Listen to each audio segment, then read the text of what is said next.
एक बार एक राजा, प्रधान और एक सिपाही जंगल में शिकार करने गए और तीनों जंगल में खो गए। थोड़ी देर बाद राजा को एक अंधे साधु दिखाई दिए। राजा ने उस साधु के चरण स्पर्श किए और पूछा, महात्मा, मैं इस जंगल में खो गया हूं, क्या आप मुझे नगर की ओर जाने का रास्ता बता सकते हो? साधु ने राजा को रास्ता बता दिया। कुछ देर बाद प्रधान साधु के पास आया और पूछा, आपने किसी इंसान को यहां से जाते हुए देखा है? साधु ने कहा, जी हां, राजा कुछ देर पहले यहीं से गए हैं।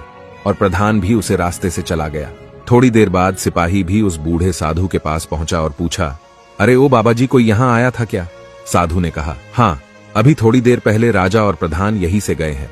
तीनों महल पहुंचे और तीनों को एक बात का आश्चर्य हुआ कि अगर साधु अंधा था तो उन्हें कैसे पता चला कि हम तीनों में से राजा, प्रधान और सिपाही कौन है। तीनों वापस जंगल गए और यही सवाल साधु से पूछा। साधु ने जवाब दिया, राजा ने मुझे महात्मा कह के संबोधित किया, प्रधान ने मुझे योगी कहा और सिपाही ने मुझे अरे ओ बाबा जी कहकर संबोधित किया। और उसी से मैं समझ गया कि किसकी दर्जा क्या हो सकती है।